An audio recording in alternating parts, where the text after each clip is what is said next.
नमस्कार। आज के वीडियो में हम बात करेंगे concept of man environmental relations यानी मानव पर्यावरणीय संबंधों की अवधारणाओं के बारे में। मानव एवं पर्यावरणीय संबंधों को लेकर कौन कौन सी अवधारणाओं का विकास हुआ है, इसके बारे में हमने लास्ट के वीडियो में चर्चा की थी। लास्ट के वीडियो में हमने देखा था कि मानव एवं पर्यावरणीय संबंधों को लेकर अब तक 3 अवधारणाओं या विचारधाराओं का विकास हुआ है, जिनमें सबसे पहली है नियतिवाद या डिटर्मिनिज्म, दूसरे नंबर पे है संभववाद या पॉसिबिलिज्म और तीसरे नंबर पे है नवनियतिवाद या नियो डिटर्मिनिज्म।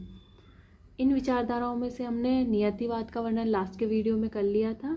आज की वीडियो में हम बात करेंगे पॉसिबिलिज्म एवं नियो डिटर्मिनिज्म के बारे में। तो सबसे पहले हम देखते हैं संभववाद या पॉसिबिलिज्म को। संभववाद विचारधारा का विकास 20वीं शताब्दी के पूर्वार्ध में हुआ था और इस विचारधारा का विकास हुआ था फ्रांस में।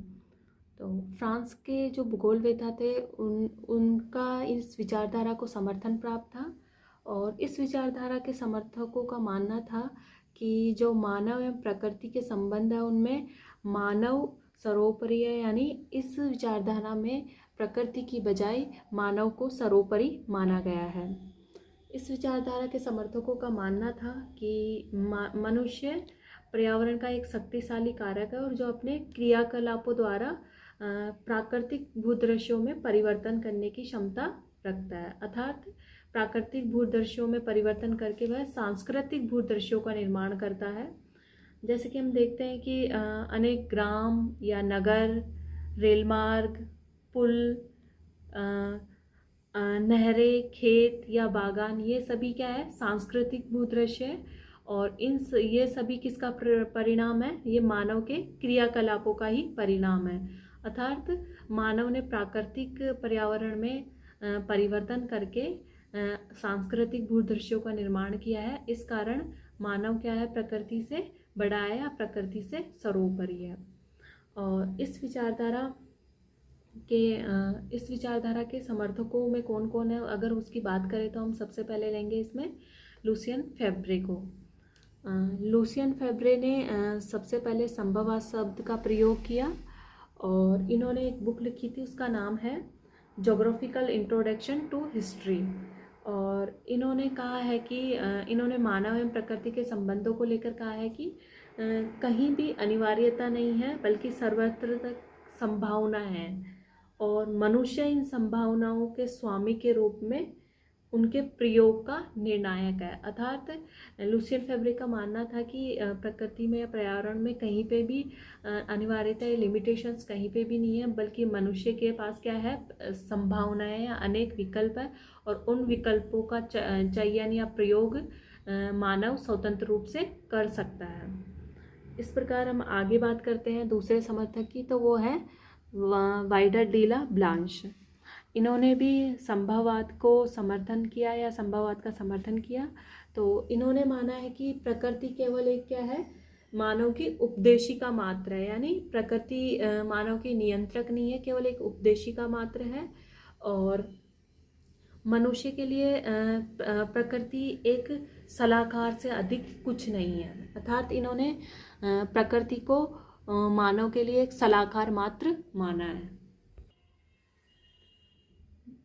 ब्लांश का मानना था कि मनुष्य भौतिक पर्यावरण को परिवर्तित करके सांस्कृतिक पर्यावरण का सृजन करता है, अर्थात वह अपने बुद्धि एवं कौशल से सांस्कृतिक पर्यावरण का निर्माण करता है। इसके बाद हम बात करते हैं ब्रुंश की। ब्रुंश भी संभववाद के समर्थक थे और इन्होंने संभववाद का समर्थन करते हुए कहा कि मनुष्य एक निष्क्रिय प्राणी नहीं है, अपितु मनुष्य एक क्रियाशील शक्ति है और इसी क्रियाशील शक्ति के कारण ही मनुष्य पर्यावरण में परिवर्तन करता है, यानी इन्होंने मनुष्य को एक क्रियाशील शक्ति माना है और इसी कारण मनुष्य पर्यावरण में सतत क्या करता रहता है, परिवर्तन करता रहता है। इसके बाद हम लेते हैं डिमांजिया को। तो इन्होंने संभववाद के समर्थन में क्या कहा है, डिमांजिया ने कहा है कि मनुष्य जो क्रियाकलाप है वो प्रकृति में परिवर्तन करने की क्षमता रखते हैं। उन्होंने कहा है कि अगर कहीं किसी क्षेत्र की मिट्टी अगर उर्वर है तो वहाँ तब तक अच्छी खेती नहीं की जा सकती जब तक कि मनुष्य अपनी शक्ति एवं तकनीकी का प्रयोग नहीं कर सकता। यानी किसी स्थान विशेष की अगर भौगोलिक दशाएं भी उपयुक्त है, परंतु अगर वहाँ पर जब तक मानव अपनी शक्ति का और तकनीकी का प्रयोग नहीं करेगा तो वहाँ पर अधिक कृषि की पैदावार नहीं की जा सकती। इसी प्रकार हम बात करते हैं नेक्स्ट ईसा बोमेन की। तो इन्होंने भी संभववाद का समर्थन किया और कहा कि मनुष्य अपने क्रियाकलापों के चयन के लिए स्वतंत्र है, न कि वह प्रकृति के नियंत्रण में। अर्थात मनुष्य जो चाहे वह उन क्रियाकलापों का चयन कर सकता है, न कि वह प्रकृति के नियंत्रण में है। इस प्रकार हम देखते हैं कि संभववाद के समर्थकों ने मानव की कौशल एवं उसकी क्षमता के आधार पर मनुष्य को प्रकृति से सर्वोपरि माना है और प्रकृति के नियंत्रण या प्रकृति की दासता को अस्वीकार किया है। इसके बाद अगर हम इस संभववाद की आलोचना करें तो इस आधार पर कर सकते हैं कि संभववाद में प्रकृति के प्रभाव को पूर्णतः नकारा गया है और मनुष्य को सर्वोपरि रखा गया है, जबकि ऐसा नहीं है। अगर आज भी हम बात करें तो वर्तमान समय में भी मनुष्य ने चाहे कितनी ही वैज्ञानिक तकनीकी कर ली हो, परंतु आज भी हम प्रकृति के प्रभाव से मुक्त नहीं है। हमें प्रकृति का प्रभाव या प्रकृति का नियंत्रण देखने को मिलता है। अगर हम बात करें भूतल की या पृथ्वी तल की, तो हम देखते हैं कि पृथ्वी तल के कई ऐसे क्षेत्र हैं जहाँ आज भी जनसंख्या निर्जन प्राय या बहुत कम देखने को मिलती है, नाम मात्र की देखने को मिलती है। जैसे कि हम देखते हैं कि उत्तरी अमेरिका का जो ठंडा प्रदेश है या ध्रुवीय प्रदेश है वहाँ पे, या फिर एशिया व यूरोप का जो ध्रुवीय प्रदेश है वहाँ भी हमें जनसंख्या नगण्य देखने को मिलेगी। अगर हम चले जाए अत्यधिक उष्ण व आर्द्र क्षेत्रों में या अत्यधिक मरुस्थलीय प्रदेशों की बात करें जहाँ पर तापमान बहुत अधिक होता है, तो वहाँ भी हमें जनसंख्या शून्य या नगण्य देखने को मिलती है। तो इस प्रकार हम देख सकते हैं कि प्रकृति का प्रभाव या प्रकृति के नियंत्रण को पूर्णतः नकारा नहीं जा सकता। वही बात करें अगर मनुष्य के क्रियाकलापों की, तो मनुष्य ने वैज्ञानिक प्रगति के आधार पर चाहे आज अत्यधिक तापमान को कम करके जैसे कि एसी के द्वारा, या फिर अत्यधिक सर्दी को कम करके जैसे कि हीटर के द्वारा नियंत्रित करने की कोशिश की है, परंतु फिर भी मानव किसी स्थान विशेष की जलवायु और मौसम को पूर्णतः परिवर्तित नहीं कर सकता। तो इस आधार पर हम कह सकते हैं कि प्रकृति के नियंत्रण को या प्रभाव को हम पूर्णतः नकार नहीं सकते और मानव को पूर्णतः सर्वोपरि नहीं मान सकते। अब हम बात करते हैं नवनियतिवाद या नियो डिटर्मिनिज्म के बारे में। नवनियतिवाद को नव पर्यावरणवाद के नाम से भी जाना जाता है और इस विचारधारा को वैज्ञानिक नियतिवाद या साइंटिफिक डिटर्मिनिज्म के नाम से भी जाना जाता है, जहाँ पर हम बात करते हैं कि नियतिवाद में प्रकृति को सर्वोच्च माना गया और मनुष्य को प्रकृति का दास माना गया। वहीं संभववाद में प्रकृति के नियंत्रण को कम मानकर मनुष्य की सर्वोच्चता को सिद्ध करने का प्रयास किया गया या मनुष्य को प्रकृति पर विजेता स्वीकार किया गया। इन दोनों विचारधाराओं के बाद जो नई विचारधारा का विकास हुआ उसे नवनियतिवाद या वैज्ञानिक नियतिवाद के नाम से जाना गया, जिसमें कि नियतिवाद एवं संभववाद विचारधाराओं के मध्य समन्वय की बात कही गई है। अर्थात नवनियतिवाद में न तो प्रकृति के नियंत्रण या प्रकृति की प्रबलता को स्वीकार किया गया और न ही मनुष्य की सर्वोच्चता या मनुष्य की प्रकृति पर विजय को स्वीकार किया गया, बल्कि नवनियतिवाद में नियतिवाद एवं संभववाद के बीच समन्वय या समायोजन की बात कही गई है। इस विचारधारा को जिन भूगोलवेताओं का समर्थन मिला उनमें है, सबसे पहले अगर हम बात करें तो उनमें है जॉर्ज टैथम ने इस विचारधारा में कुछ शब्दावली का प्रयोग किया है, जिसमें उन्होंने लिया कि जहाँ नियतिवाद में प्रकृति के नियंत्रण की बात की है, वहीं जॉर्ज टैथम ने नियंत्रण के स्थान पर प्रभाव शब्द का प्रयोग किया है। अर्थात उन्होंने प्रकृति के नियंत्रण के बजाय प्रकृति के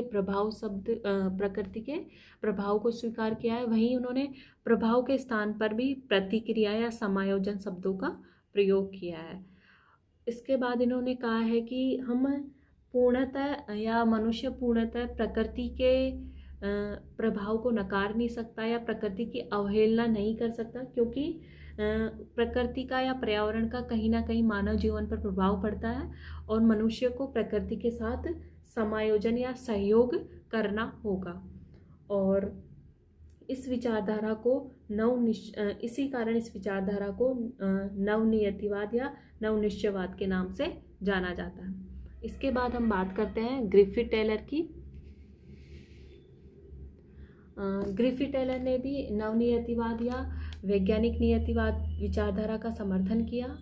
तो इन्होंने टेलर पहले तो ऑस्ट्रेलिया के निवासी थे, फिर यूएसए या अमेरिका के बने और लास्ट में कनाडा के निवासी बन गए थे। टेलर ने भी मानव जीवन पर पर्यावरण के नियंत्रण की पूर्णतः उपेक्षा नहीं की, अर्थात टेलर ने प्रकृति के नियंत्रण को कहीं ना कहीं कमावेश रूप में स्वीकार किया है, पर उन्होंने कहा है कि हम प्रकृति के नियंत्रण को पूर्णतः नकार नहीं सकते। हाँ, उसमें थोड़ा बहुत संशोधन या कमी जरूर कर सकते हैं, परंतु उन्हें पूर्णतः नकार नहीं सकते। उन्होंने एक उदाहरण देके कहा है कि आज भी प्रकृति का प्रभाव या नियंत्रण देखने को मिलता है। जैसे कि विश्व के आज कई प्रदेश है जहाँ पर जनसंख्या बहुत कम देखने को मिलती है, जैसे कि उत्तरी अमेरिका का भाग या यूरेशिया के टुंड्रा प्रदेश, अंटार्कटिका का हिमाच्छादित प्रदेश, सहारा क्षेत्र। इन सभी पर नगण्य जनसंख्या या नाम मात्र की जनसंख्या का कारण है कि वहाँ पर उपयुक्त जलवायु या उपयुक्त भौगोलिक दशाएं नहीं है, जिस कारण वहाँ पर मानव या जीवन यापन करना संभव नहीं हो पाया। इस प्रकार हम प्रकृति के नियंत्रण को या प्रभाव को नकार नहीं सकते। ग्रिफिथ टेलर ने इस विचारधारा को रुको और जाओ नियतिवाद के नाम से भी कहा है, या इन्होंने कहा है स्टॉप एंड गो डिटर्मिनिज्म। यानी टेलर ने नवनियतिवाद को या प्रकृति को एक ट्रैफिक पुलिस के समान माना है। उन्होंने माना है कि प्रकृति एक चौराहे पे खड़ी ट्रैफिक पुलिस के समान है, जो यात्रियों को चौराहे पर नियंत्रण करती है किंतु उनके गंतव्य को प्राय नहीं बदलती है। जिस प्रकार ट्रैफिक पुलिस वाला होता है वो चौराहे पर यातायात के साधनों को या यात्रियों को रोकता तो है, परंतु उनके जाने वाले या गंतव्य मार्ग को परिवर्तित नहीं करता, वैसे ही प्रकृति भी मनुष्य के गंतव्य या फिर मानव के जो क्रियाकलाप है उनको परिवर्तित नहीं करती, परंतु कुछ समय के लिए उन्हें रोक जरूर सकती है। वो इस कारण है कि ताकि किसी बड़ी दुर्घटना से बचा जा सके। और इसी आधार पर हम कह सकते हैं कि नवनियतिवाद यह प्रतिपादित करता है कि मनुष्य पर प्रकृति का पूर्णतः नियंत्रण नहीं है, किंतु उसके प्रभावों को अस्वीकार नहीं किया जा सकता। इसके बाद हम बात करते हैं एल्सवर्थ हंटिंगटन की। तो हंटिंगटन ने भी वैज्ञानिक नियतिवाद में आस्था व्यक्त की और उन्होंने कहा कि मनुष्य के आर्थिक, सामाजिक और सांस्कृतिक क्रियाओं पर प्राकृतिक दशाओं का प्रभाव पड़ता है। और इसके साथ साथ हंटिंगटन ने यह भी माना कि किसी प्रदेश की मानव संस्कृति तथा सभ्यता के निर्धारण में वहाँ के प्राकृतिक कारकों के साथ साथ वहाँ के प्रजाति, धर्म, समाज आदि का भी महत्वपूर्ण योगदान होता है। इसके बाद हम लास्ट में बात करेंगे कार्ल सावर की। तो इन्होंने मनुष्य और प्रकृति के मध्य समायोजन की आवश्यकता पर बल दिया और इन्होंने अनुकूलन एवं समायोजन की बात की। इनका मानना था कि अगर किसी स्थान विशेष के पर्यावरण को मानव द्वारा कुछ हद तक परिवर्तित किया जा सकता है और साथ ही उसके साथ समायोजन किया जा सकता है। तो इस प्रकार कार्ल सावर ने अनुकूलन एवं समायोजन की बात की और इस प्रकार हम कह सकते हैं कि मनुष्य और प्रकृति एक दूसरे से अंतर संबंधित है और इसमें किसी एक की सर्वोच्चता को सिद्ध नहीं किया जा सकता, बल्कि दोनों के मध्य समन्वय एवं समायोजन की बात पर जोर दिया जा सकता है। तो आज के वीडियो में इतना ही। Thank you so much.